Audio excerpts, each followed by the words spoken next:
sedang cukup ramai nih, Alvin Lim. Dia advokat ya. Habisi Hasto Kristianto sampai ke akar-akarnya, saudara. Ini sedang beredar videonya. Soalnya dengan pakai nada tinggi, ngamuk-ngamuk dia. Apa yang dipersoalkan? Apakah urusan pilpres atau apa? Coba kita dengarkan dulu nih sama-sama. Hasto. Sehingga MK semakin melegalkan Indonesia sebagai negara kekuasaan. Konsekuensinya Indonesia masuk dalam ke-80. Di dalam masa pemerintahan Jokowi kan Anda itu yang pilih mereka. Sekarang Anda ini kayak anak kecil ya, dan ngeributin, ngeresehin pemerintahan yang ada sekarang ya. Anda bilang batasan umur lah apalah segala, itu mah sepele Pak Hasto ya. Itu sepele. Apalagi udah ada putusan MK-nya mengesahkan memang boleh di situ ya. Dan apa yang diputuskan oleh MK ini yang menjadi undang-undang. Kalau Anda nggak ngerti hukum, Anda belajar hukum dulu Pak Hasto ya. Terlepas dari situ, saya nggak mau masuk ke politik sebenarnya ya. Terlepas dari situ ya, penguasa siapapun juga, hukum itu di Indonesia kan selalu begitu, bisa dibolak-balik, diputar-putar ya. Makanya ketika Anda berkuasa, ketika partai Anda berkuasa, lu kemana aja Pade ya? Menko Polhukamnya siapa? Menko Polhukamnya itu calon wakil presiden lu dari PDIP. Itu apa yang dia kerjakan? Kalau memang nggak benar, sebagai Menko Polhukam waktu itu benahi dong MK-nya. Udah kayak begini lu kayak anak kecil ya, ngambek terus ngeledek-ledekin orang. Udahlah, lu negarawan ya kan, bantu negara ini beresin masalah yang ada.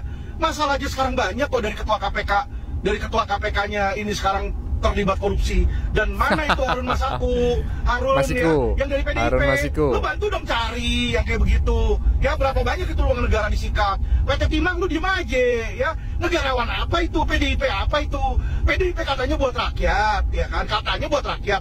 Saya pertanyakan, selama ini petinggi-petinggi PDIP sejak kalah pilpres nggak ada tuh ngomong buat rakyat. Yang ada adalah mementingkan ego kalian ya. Kalian merasa tidak puas dengan kekalahan tersebut, dan yang ada apa ya, ego kalian yang kalian pentingkan untuk supaya bisa menang.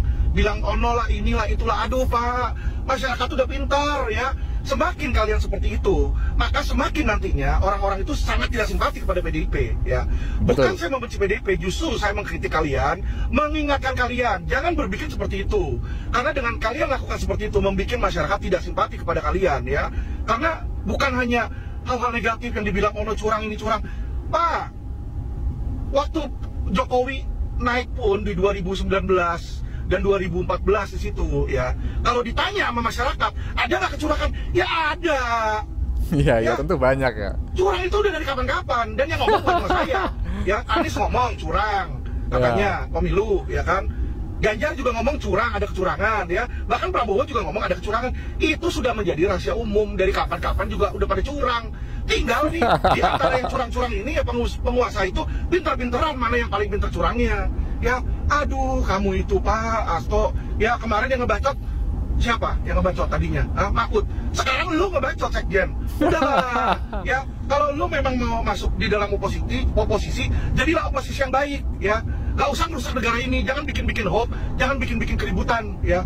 Kami ini mau negara ini baik, kami ini mau negara ini baik-baik. Ya nggak bener, lu ngurusin di situ, bukan lu ngebacot kepada penguasa. Karena apa? Karena lu nggak bisa jadi penguasa.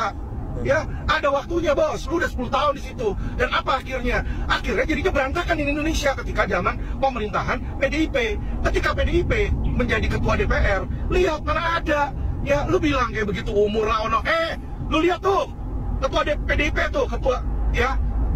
Kalian tahu kan ketua DPR siapa? Puan. Anaknya siapa? Anak ketum lu PDIP ya. Lu lihat itu videonya, orang mau interupsi aja dicuekin ya, dicuekin. Ngerti nggak? Jadi ketika lu orang memegang kekuasaan, masyarakat itu lu nggak mau denger bos, dan lu masih mau jadi penguasa. Oh, dream on babe ya, dream on, wake up ya PDIP, wake up. Lu makin kayak begitu, makin masyarakat tidak akan peduli pada kalian, dan makin mereka benci kepada kalian. Kalau Anda kalah, akui saja udah, jangan jadi sore loser ya. Menang kalah itu biasa ya toh. Kalau memang lu kalah sekarang, diakalin, anggaplah ada kecurangan lah ya, kita juga tahu. Gua udah bilangin nama lu dari awal pertama kali di Richard Lee. Percuma lu mau pemilu pemalak pemelek ya, yang menang itu udah di-setup, udah di-setting. Lu kagak mau denger, lu selalu bilang Alvin gila, Alvin hoax. Sekarang kenyataan aja lu ngoceh. Ketika udah kenyataan ngoceh ya, nggak bisa terima kekalahan. yang apa dijelek-jelekin pemenang. Saya bukannya membela Gibran di sini ya. Saya nggak bela Gibran. Gue nggak kenal sama Gibran, gue nggak pernah ketemu sama Gibran, dan gue nggak mau masuk politik. Tetapi ngomongan lu itu kayak begitu, ya kan, nggak bawa kesejukan bagi masyarakat. Gue ngelihat dan dengarnya aja udah enek, bos. Ya pengen muntah. Gue denger lu ngomong tuh pengen muntah. Ya udahlah, stop lah, lu stop menjilat lah kepada si Puan dan kepada apa PDIP Megawati di situ ya. Kalau nggak jadi pemenang ya udah, ya jadilah masyarakat yang baik. Masih ada 5 tahun ke depan. Nanti lu berkompetisi lagi, bos. Ya kali ini lu pintar-pintaran, lu curangin, lu yang curang di situ. Selama curang nggak ketahuan juga nggak kenapa-napa, ya toh. Inilah negara hukum ya. Hukum Indonesia kayak begitu. Teori sama prakteknya beda. Ya teorinya undang-undang. Orang udah tahu prakteknya duit, bos. Jadi kalau lu bilang curang, orang dari awal udah tahu politik itu money politik. Ya udahlah, stop bullshit lah ya. Capek dengernya ya, hasto kayak begituan. Yang ada orang makin kesel sama lu, mereka akan makin tidak simpati ya. Dan saya akan tantang kamu, semakin nanti Anda ngebacot, gue yang akan ngelawan lu di situ. Ya, saya nggak mau ada antek-antek, ada oknum-oknum yang apa? Yang tidak membawa kesejukan bagi Indonesia. Sekarang ini yang menang udah jelas 02. Lu mau percuma, saya kasih tahu, lu mau gugat 1000 kali juga percuma. Nggak akan lu menang. Lu percaya nih kata-kata gue, nggak akan lu menang. Jadi gimana caranya lu kalau mau jadi penguasa? Lu kumpulin duit, lu kumpulin manpower, nanti lu usaha lagi 5 tahun dari sekarang. Ya, biar kalau pakai otak dikit, bos, pakai otak. Ya, pakai otak, jangan pakai bacot. Pakai bacot lu akan jadi penguasa. Pakai otak lu bisa pakai jadi penguasa, oke? Terima kasih ya, salam cerdas hukum. Urusan pilpres toh. Ya benar, sampai detik ini Hasto menjadi salah satu orang yang selalu vokal tidak menerima hasil pilpres. Ya, PDIP itu kan sekarang masih mau menggugat ke Petun ya, Peradilan Tata Usaha Negara, setelah di Mahkamah Konstitusi gagal. Masih mau menggugat, masih tidak menerima kekalahan, tidak mau menerima kemenangan orang lain. Saya sepakat di beberapa narasi Alvin Lim ini, termasuk hati-hati bila Anda terus seperti itu, yang ada itu muak. Masyarakat akan muak melihatnya. Ya, kelihatan sekali. Kalian itu mentalnya sangat kecil, kerdil.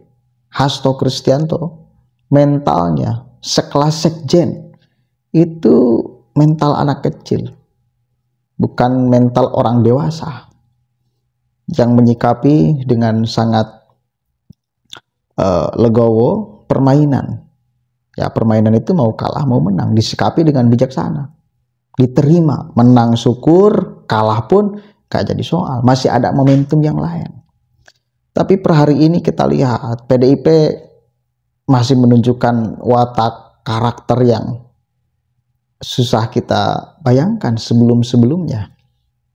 Angkuhnya luar biasa.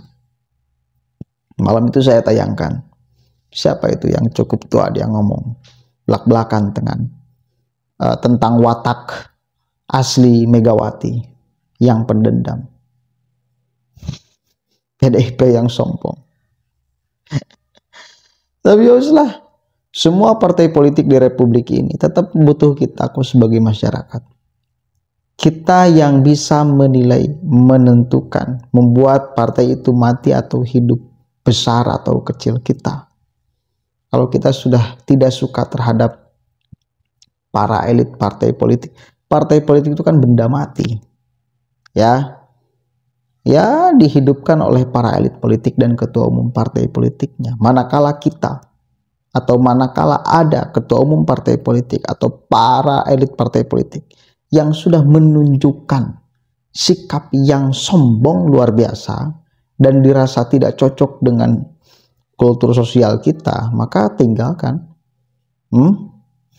Tinggalkan aja, ngapain? Mereka sudah tidak mau selaras dengan kultur sosial kita. Ya seolah-olah kan kesombongan itu yang akan membuat mereka besar.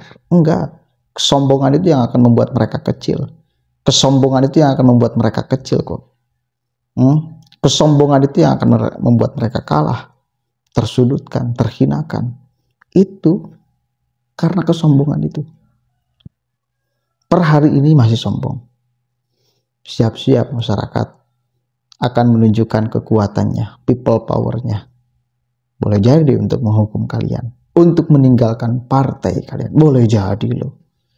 Ya, karena sekali lagi partai politik itu hanya wadahnya, benda mati. Tapi yang menghidupi partai politik ya ketua umum partai politik, para elit partai politik. Manakala kita sudah tidak sejalan dengan para elit politik dan ketua umum partai politik, ya ngapain? Masih didukung. Ketika ketua umum partai politik dan para elit partai politik sudah bertentangan dengan kultur sosial kita, ya apa boleh buat? Apain harus didukung? Kan gitu. Logika sederhananya. Mudah-mudahan ada manfaatnya. Semua terserah kita. Mau ditinggalkan, mau ditinggikan, mau dihancurkan, mau dimuliakan, itu ada di tangan kita, saudara. Ya, kira-kira kalian masih respect ya kepada PDIP? Para elit partai politiknya khususnya. Coba jawab di bawah ini. Assalamualaikum warahmatullahi wabarakatuh.